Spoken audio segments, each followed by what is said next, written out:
Hey everyone, appreciate you all taking the time to watch this. I know that we had a couple of events get pushed out with Full Story and Product Board this year.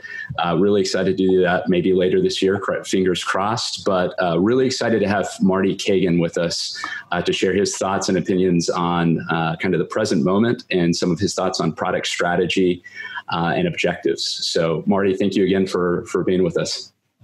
Thanks for having me. First question that I want to ask to you right now is, what advice do you have for product managers at the present moment? Given the kind of crisis and the climate in the markets, do they stay the course or do they pause and adapt? Well, yeah, this is a super difficult time. It's interesting because I've been talking to quite a few people, and there's really a couple scenarios. Those people that have found themselves with full-time childcare responsibilities, they're basically barely surviving. They've just been crushed. Yeah. And so they are mostly telling me they're getting no work done, and they miss the work. Right. It's just that, it's just an unusual situation. And I really don't have an answer for that. It's companies are just going to have to, I think, understand that. And there's just not many alternatives. And when there's couples and when family that they can sort of get help from, then there may be some hours a day that the person can get some time, but it's super hard for those people. And for other people where they don't actually have those obligations, they've got kind of the opposite situation. They have so much time on their hands that they're not used to. And so some of those people, of course, are dealing with anxiety issues and basically isolation issues, loneliness issues. And I think people just need some time to work through that. But I have heard from quite a few people that are in that situation where they do have the time and they want to do something meaningful with that time. And so the good news is there's quite a few product things that require serious concentrations of time. And so I've been suggesting those to people on where I think where they can make best use of that. It might be doing a strategic analysis. It might be doing a competitive analysis. It might be developing some skills that they know they need. I ended up publishing an article on sort of 10 things you can do in that situation if you are in the situation where you do have the time. But I think people shouldn't be too rough on themselves. It's going to take some time. I don't think it's absolutely a permanent thing. I know that some people always want to extrapolate the current to the future. And maybe because I've been around long enough, I've seen several major, never something like this, but I've seen major hits to the markets and, just the kind of things that disrupt everybody's lives. And so I do believe things will go back. There are some things that will have changed. One of them is people are forced to get much more comfortable with video conferencing. And I think that's a good thing for sure.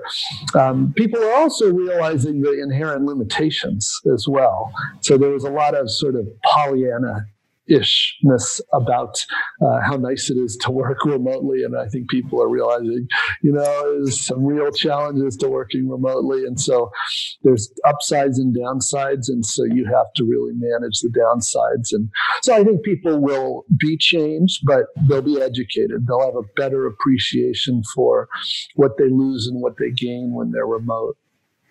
Yeah, I think something that kind of makes me want to dig into a little bit is almost there's a product strategy, which, you kind of have a plan for where you need to be with your product in the organization or in the business as a whole. But you almost have to have a meta strategy about how you bring that product strategy to life.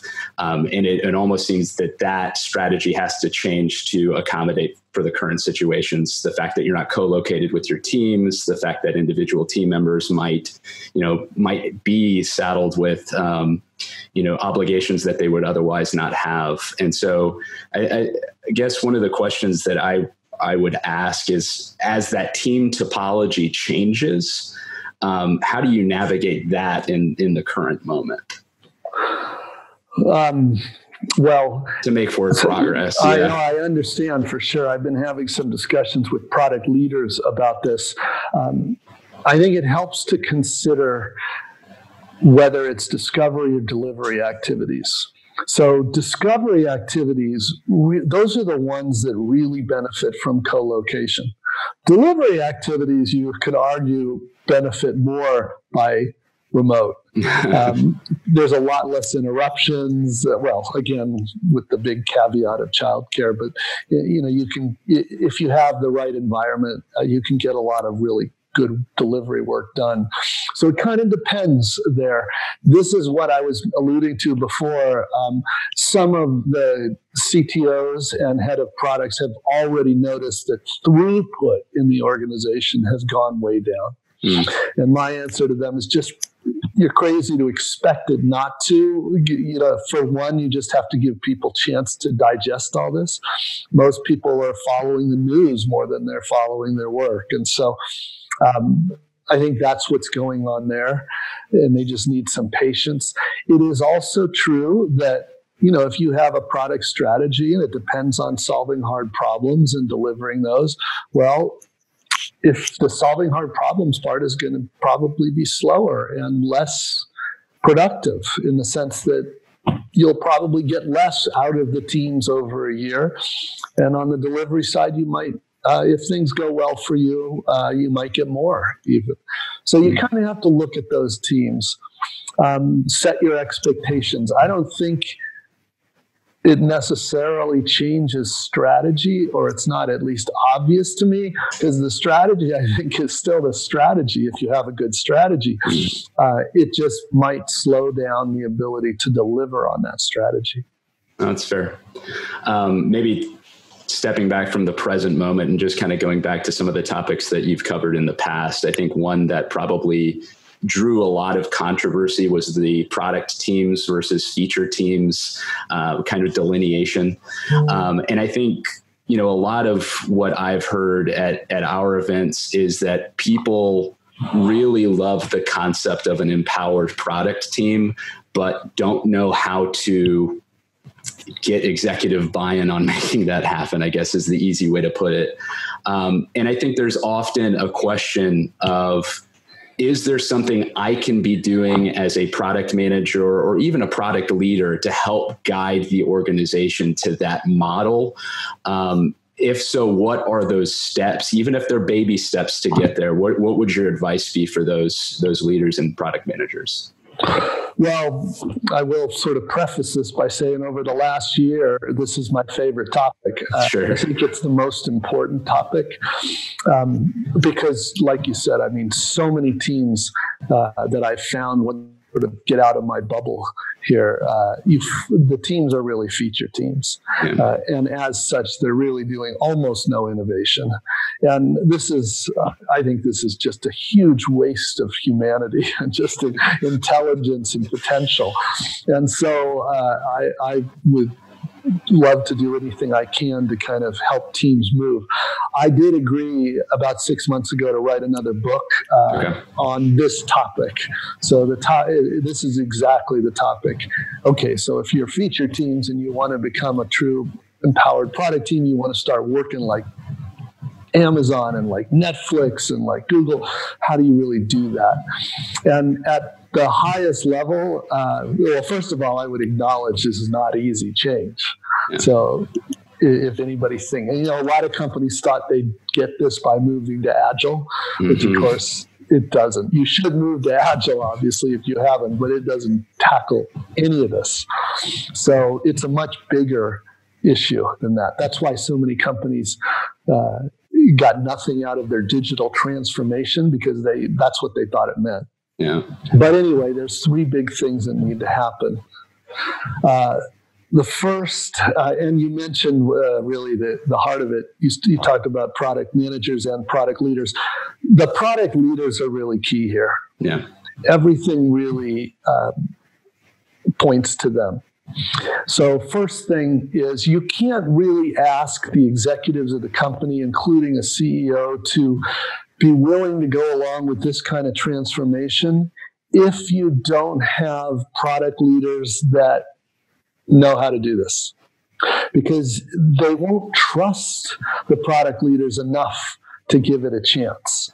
So it really starts with product leaders. And the first thing they need to do is recruit or coach, depending on the situation, the people on the teams to get them to the necessary level. Now, in most cases, in my experience, the designers are not really the problem and the engineers are not really the problem. It's usually the product managers. And it's because on a feature team, they're called product managers, but they're really project managers. So, but on a product team, you need a product manager for real. And most, if you've got somebody who's been a quote product manager for a feature team for years, they have a major learning curve in front of them. And so you need a leader, a manager of product management, for example, that is willing and able to coach that person to competence, to the level they need to be. Now, the good news is most people would love that opportunity. Most people I meet, they don't want to be a feature team project manager. They want to be a real product manager. That's really why they got into this area.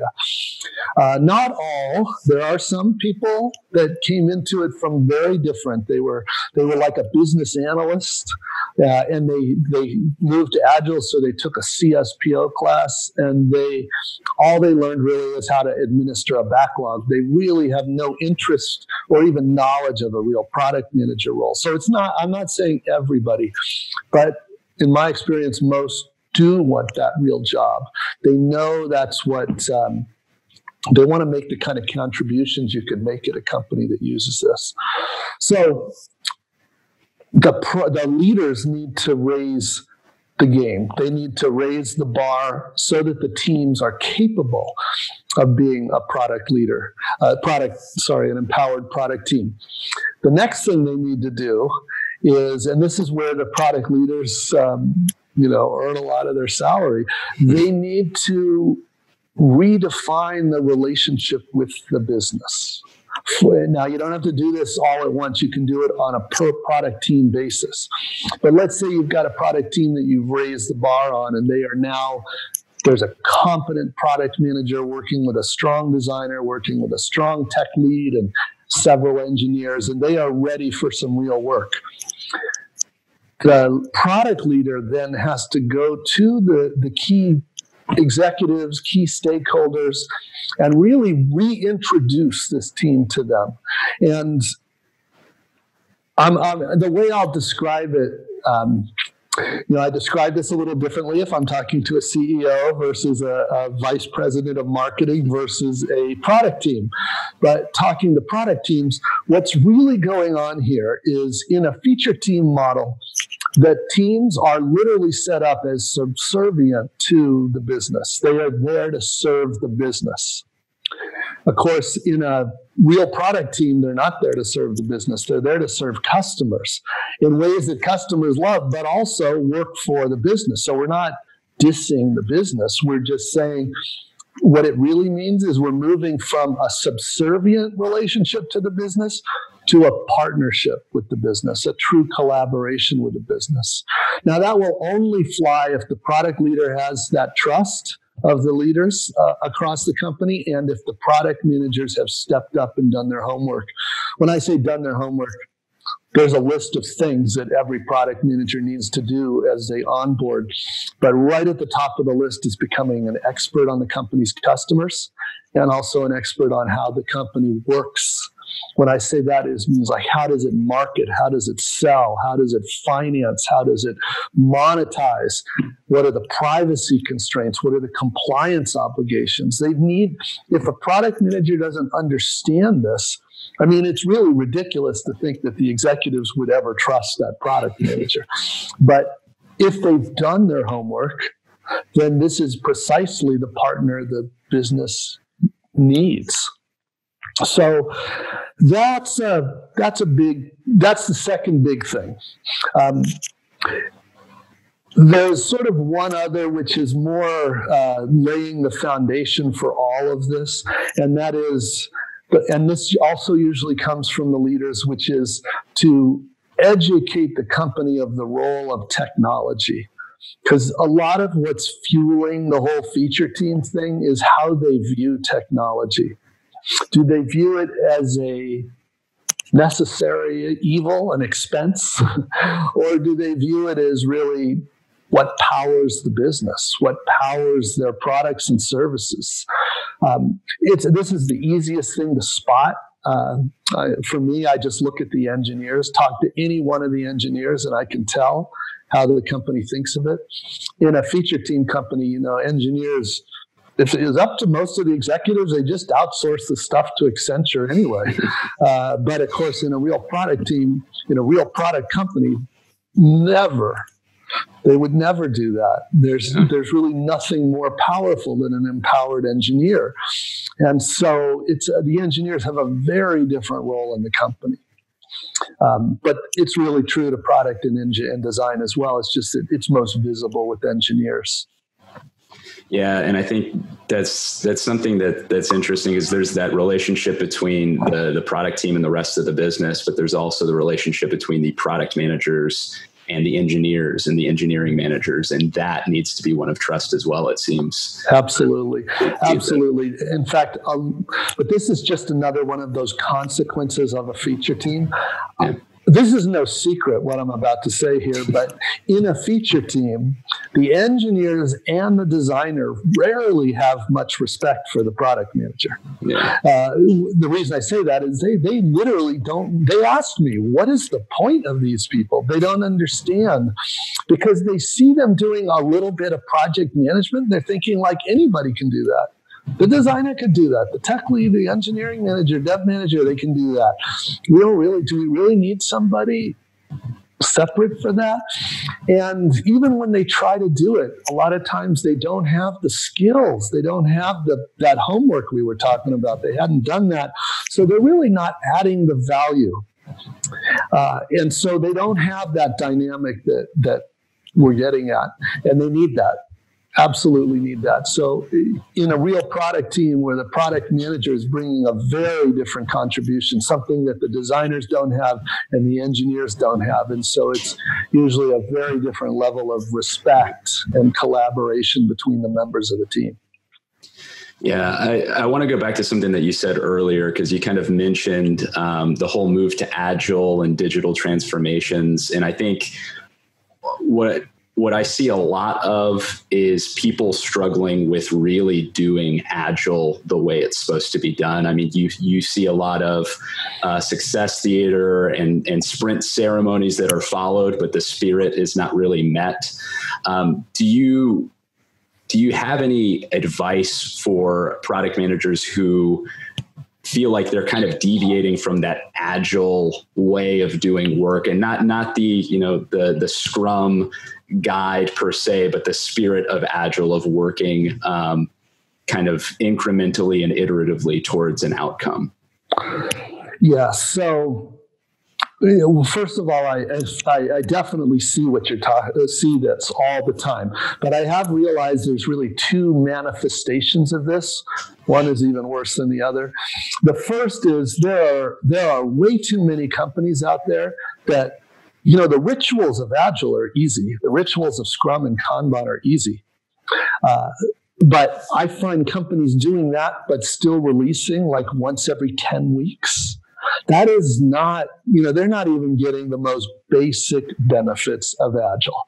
So I tell them at that point, they're just ridiculous. They're not getting anything that's better. Most companies, and I mean this for like 15 years now, most companies have been releasing no less than every 2 weeks. And that gets you, in order to get to the point where you release every week or two, there's a level of investment in terms of test automation, release automation that you have to go through. But then you get at least the basic benefits of Agile. Yeah. But if they haven't done that, that's just sort of the first bucket. And those people, they just need a intervention. They're just in serious issues. But let's say, which is what I hope you were really getting at, the other manifestation is, of course, they've been doing that for years. They've been releasing every week for years. They may be even doing continuous delivery, which is, I think, a wonderful technique for our customers and for us. And most of the companies I work with, they've been doing that for years now, too.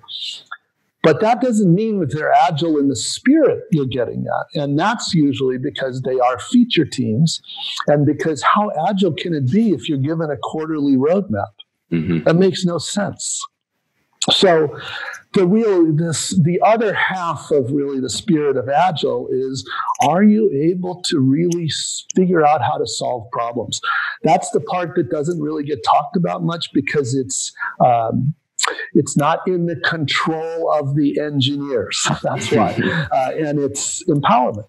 That's really what it is empowerment. Is the team able to figure out the best way to solve problems, or are they just there to build features on a roadmap? And that's back to the first question about how do we really move from feature teams to real product teams? Yeah.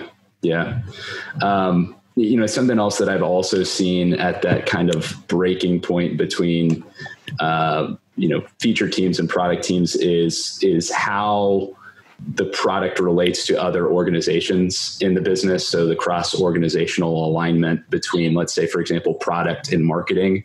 I think one of the tensions there is, if you don't have a quarterly roadmap, if it's not fully predictable, how do they plan their work? How do they get their stuff done? And how do they communicate to customers timely? And I think that's maybe a struggle for setting that expectation with some of those other organizations in the business. But how do you typically advise managing those types of relationships? Is it one of getting a clear process in place, or is it really just kind of building relationships and trust between individuals on those teams? Well, the relationships are essential anyway. Yeah. But the truth is, product marketing has evolved just as much as product has evolved. Yeah. I have a partner, Martina Luchenko, who's our product marketing partner. She's considered one of the thought leaders in the industry. She teaches at Berkeley. She works with a VC on with their portfolio.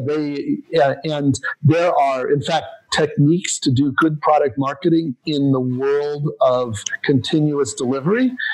It's a very different world. Yeah.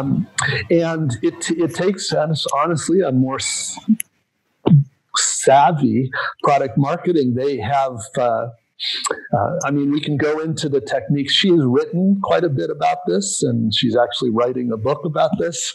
It's needed. Not enough companies pay attention to this.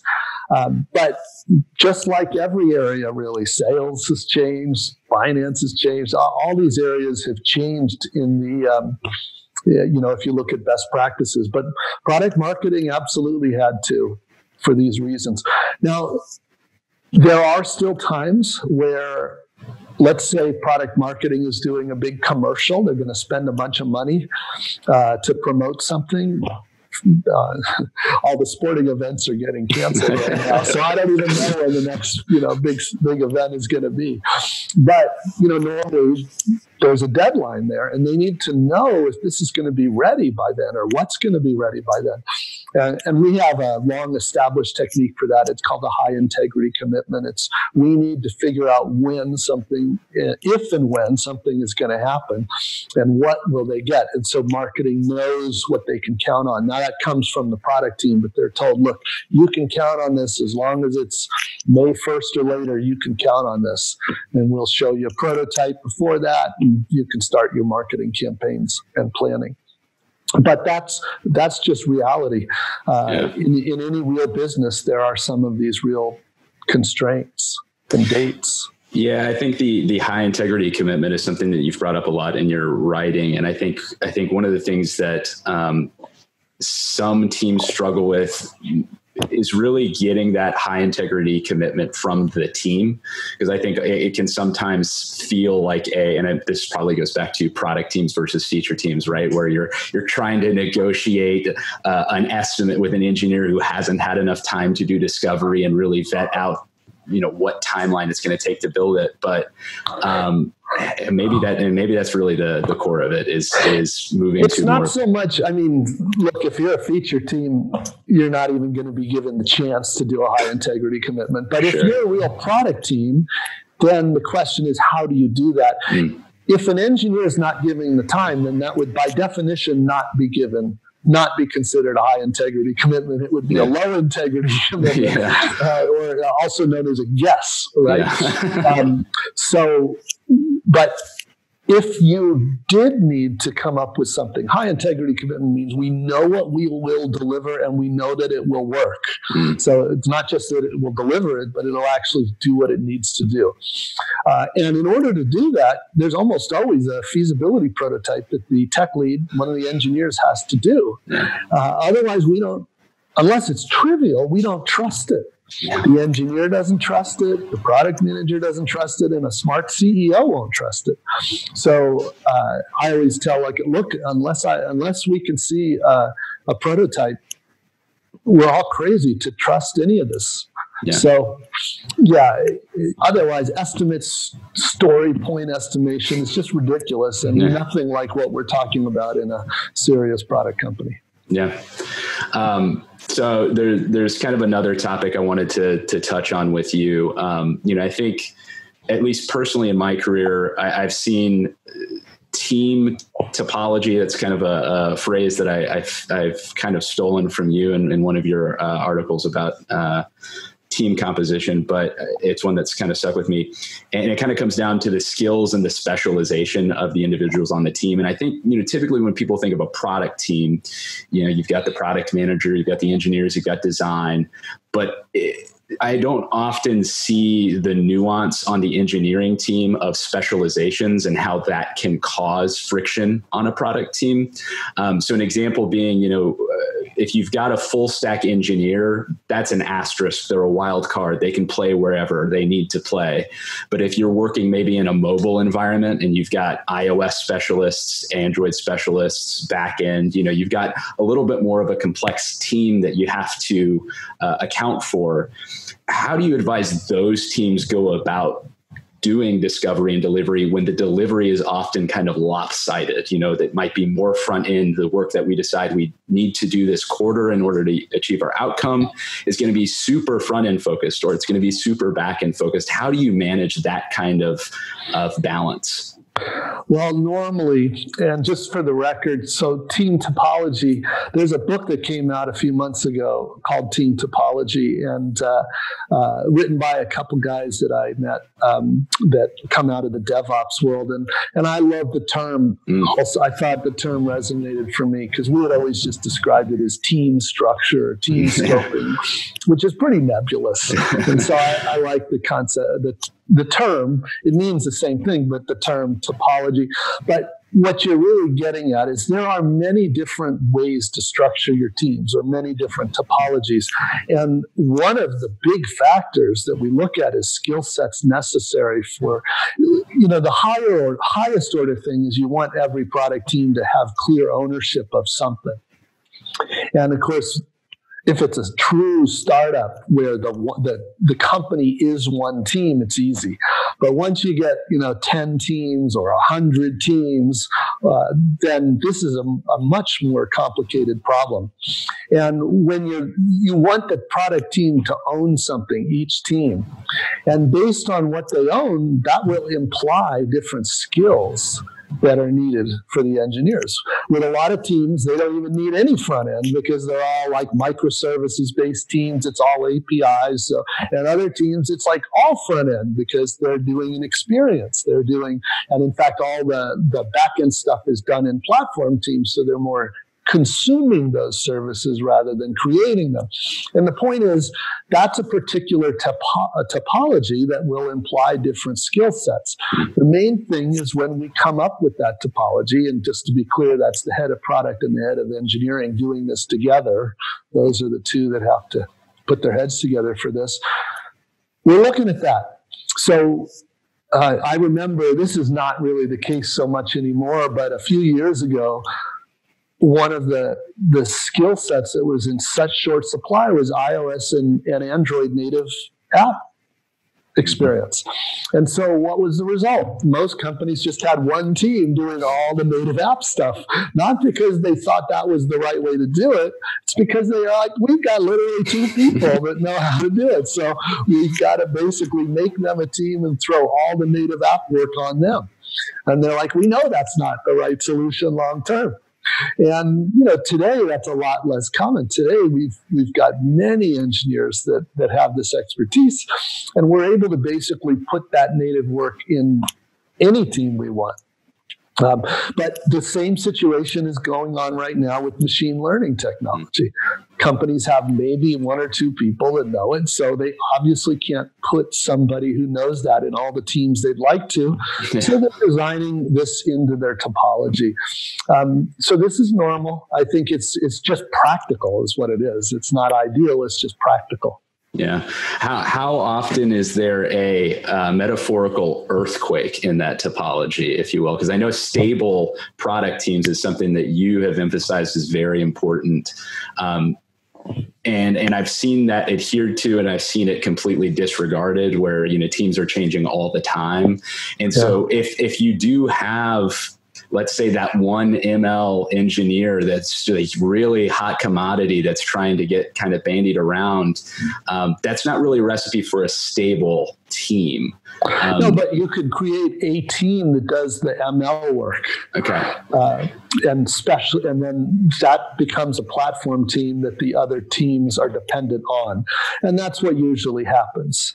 But the other thing I'd say, because the first thing is we are trying to optimize for these product teams. So we are trying to put combinations of product design and engineering together that really work well together, that sort of click together. They trust each other to the point you brought up before. And, sometimes that is not the initial case. There's, nobody likes this person. That's, so they trade out people and shuffle them around to hopefully get some chemistry in teams. But once you get a team that clicks, we are much more likely to just, if let's say the work is changed because of that earthquake, maybe there was a big acquisition or something like that, really revisit everything. We don't change teams if we can avoid it. We just change what they're working on. So we'll say to this great team, you guys are awesome. You wanted to stay together. You stay together. We'll give you this instead. We realize you'll need some time to come up to speed on that technology, on the way the customers, on the domain. But we much rather keep a team intact and give them a new ownership, things to own, than to break up the team and sort of scatter them and everybody's like musical chairs. Yeah. We've kind of stumbled onto some of the topics that maybe a product leader might be more interested in with, working on team topology, working with the head of engineer. And I think one of the things that you've also written about recently, you've been very prolific as of late. Because of that book I'm writing on, that's why. Was about objectives. And I think I recall hearing you speak about, maybe it was a year ago, you said something to the effect of, you really like OKRs and you're a fan of OKRs, and you started talking about, powered product teams, so on and so forth. And then maybe it was a month or two ago, you said that you stopped advising people to kind of adopt the OKR model. And it's primarily because they're not empowered and they're kind of trying to marry the feature teams with OKRs, and it just doesn't work. So I guess maybe walk me through that realization and tell me if OKRs are maybe the final step of that journey to a product team, or is it a step along the way to that product team? Well, so over the last couple of years, I really realized the extent of the bubble I was in. In the kind of companies I would spend my time, that already empowered teams. It's not like they moved to that either. They were born that way and they grew that way. This was sort of how it spread. But in a lot of the world, most of the world, as we talked about, they're not. They're feature teams. And one of the things that became clear to me is, for a long time, I've been advocating OKRs, and in companies that are based on empowered teams, that's where they came from. It's not an accident. They came out of that environment. But I started seeing companies just with this, basically completely ignoring the OKRs. And when you talk to them, it was clear why. It's because they were given roadmaps and OKRs, which I'm like, what does that even mean? That's sort of nonsense. And they're like, yeah, well, that's the way it works here. And in truth, it's pretty clear. If you're given a roadmap and OKRs, all the attention in the company is going to be on the roadmap. And so the OKR is just theater. It's for show. And what I realized, of course, is that's just yet another manifestation of a feature team. And so what I realized was, if the company has feature teams, OKRs are not appropriate. It's just a total mismatch. It's a cultural mismatch. And some people have tried to say, well, it's a step to getting to empowered product teams, but it's just not true. There's just no way that teams reconcile that. And the only thing I've really seen done is discarding the OKRs, or at least not getting any real value out of it. And people just sort of go through the motions at the end of the quarter. But they're meaningless. Now, if a company has moved to empowered product teams, then I think that's when I recommend it. Okay. So if they've already got empowered product teams, it's the most popular way to give those teams work. Because that's sort of the point of them. That's where they came from. Thinking about it later, I realized what was going on. OKRs were so attractive to companies because they know that Google uses them and Facebook and all these companies, and they think, because they use them, they're successful. And so they say, well, if we use them, because they're pretty simple conceptually, if we use them, we'll be successful too. And of course, they're confusing correlation and causation. And Google does not use them. They're not successful because they use them. They use them because they go with the empowered team model that they have embraced from their earliest days. And so that's what's really going on. It's not the cause of their success. Yeah, and I think maybe what I've seen is, especially it's maybe smaller startups or startups that are growing quickly, the roadmap is used to kind of communicate to the board. It's kind of a huge aspect of the board meeting, is telling them what we're going to do with all this money that we just got. And I wonder, what is the appropriate way to balance those needs? Because there is obviously a need to know what the teams are working on. Is it to kind of move to more of like, I think you've called it like an outcome-based roadmap rather than this is what we're doing? Well, let's separate the needs for sure. So I think it's fair game for the executives and the investors to know what teams are working on. Yeah. Now, roadmaps, ironically, are not very useful to a board, because there is no guarantee that any of those things on the roadmap will generate the business results that they are looking for. What they really want to know, that what they care about, is business results. So what we're really talking about is giving them business results and showing them the problems that the teams are working on, showing them the progress, still providing those high integrity commitments when we need to, like I said. But you really don't, the roadmap thing, what's really going on is a lot of companies are addicted to those roadmaps. And but I find that it's too easy to just get stuck on that feature team model and sort of fool yourself into thinking.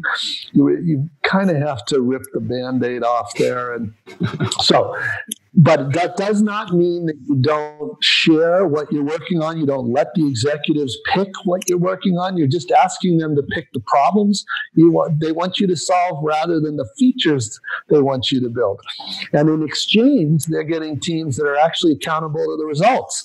So if the feature doesn't actually work, the team is on the hook to find something that does, as opposed to, it's easy to ship features on a roadmap by a date. It's hard to make them actually work, solve the problem. So this is just another example of the fundamental kind of cultural change that's necessary. Yeah. And I think maybe what I'm hoping to kind of find, which maybe it just doesn't exist, because ripping the Band-Aid off is having hard conversations, I think, to some extent. But how can you move from that addiction, or how can you wean yourself off of that addiction? And I think, you've talked about outcomes and kind of trying to communicate, this is what we're aiming to do. These are the problems we're aiming to solve. In that transition from a concrete solution-oriented roadmap to that outcome-based model, how far out do you go? Is it just a quarter? Well, you can do an outcome-based roadmap. They're not hard at all. And normally it's whatever the cadence is. Most companies might have a quarterly roadmap. Some might have monthly. Some might have a rolling, 4 quarters. It could be whatever. But whatever cadence they have, it's not hard to move that to an outcome-based roadmap. What is harder, and it usually takes a year or two, is to kind of retrain the company to think in terms of outcomes rather than features. And that's why I started with what really matters here are the leaders. Yeah. The leaders are the ones that are either going to make that happen or not. Very true. Very true. Kind of moving away from some of the, what I like to call product management theory, to just kind of like what you're seeing out in the wild. What are some of the biggest product management trends? What's changing in 2020 for product management? Well, maybe you're getting me on a day where I'm a little more cynical. I have not seen a lot of change. Okay. I've sort of started calling it out more, but there are just as many feature teams today as there were 10 years ago. And I think that's really frustrating.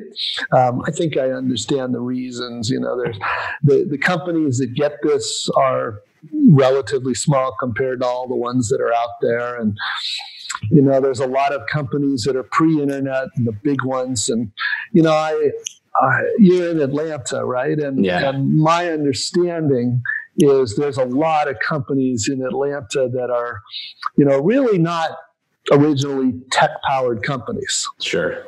I've had a few visits there, and to me, like the most egregious example of this would be companies running processes like SAFe. Oh, yeah. If you've heard of that. I'm very familiar, yeah. That is like the polar opposite from what good product companies do. And in fact,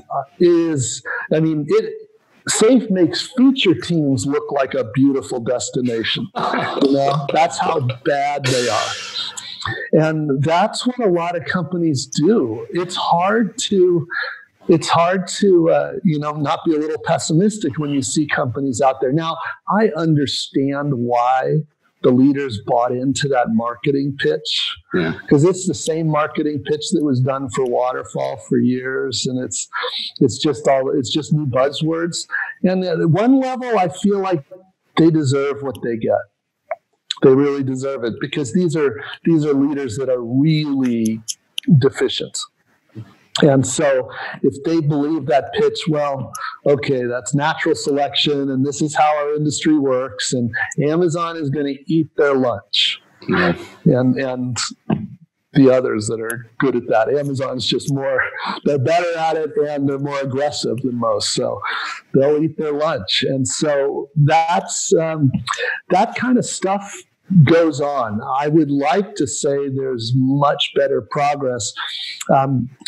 In empowered product teams and good product companies, they're getting better than ever. But what they're doing is, I think they're just getting better at the techniques. They're learning the techniques. They're learning which ones really work in which situations. And so in those companies, I think the pace of innovation really has increased. And I love that. If that was my, when I stay focused on those companies, I'm really motivated and excited. When I'm sort of pulled out to give a talk at one of these other companies, it's like brought back to the real world and what they have to deal with. And yeah, they have not progressed meaningfully in decades. In a lot of ways, they've got worse. And I mean that, like Agile, even though I'm an advocate for Agile, in so many companies, the people covering the product role, the only training they've had is a CSPO course. Yeah. And so you could, a lot of things were worse 10 or 20 years ago, but that was not a thing. Most people in that product role had some real skills. So that has gone down, which has really turned out to be wasting engineers more than ever. And designers get more frustrated than ever. So that's sort of my attitude on a bad day. Fair enough. I mean, it's valid, I think, from what I've seen. But maybe a note of optimism, or maybe we can end on a note of optimism. I think, yes, I agree with you. I think there are a lot of people I see who think that the path into product is getting the CSPO, and that's what they need to be ready for it.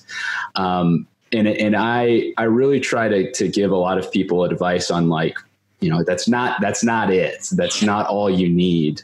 But what would you give advice to someone if they're looking to get into product, right? And right now they feel like, CSPO, that's an easy, actionable, I can check that box and have that. What is plan B? What is the alternate path that you think actually would make them work? Well, it's not A or B. Like I do, assuming your team is using some form of Agile, real Agile. I don't mean safe. That's nothing to do with Agile principles, right? But Scrum or Kanban or XP techniques. Then I do recommend that part of the training is get a CSPO. Just to be clear, though, I tell people that's the administrative part of your job. Mm.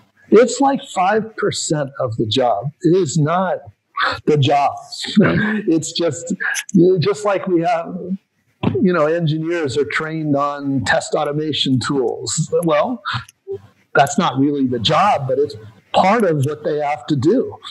And so same with product managers have to learn the responsibilities of the product owner role. It's not that hard, as you know. It's pretty easy. But mostly it's going to turn into managing issues in Jira. So that's fine. The real question is, how do you learn the heart of the job? And the best answer I know, and I strongly encourage this for anybody who can, is find a manager who has been there, done that at a good product company. And that's not hard to find from their LinkedIn profile. You can see if they've worked at one of these companies that are known good. And then if you're interviewing with that person, you say, look, I'm really here because of you, and I want to learn. I want to become great at product. I'm willing to work incredibly hard if you're willing to coach me. And because that's really how most good product people learn product. It takes on the order of a year or two of this sort of coaching to get it. I'm also encouraging more companies to adopt what Google and Facebook and Atlassian, they call APM programs. Yeah. I'm always a little careful because in most of the world, APM stands for Associate Product Manager, and people get the exact wrong idea about this.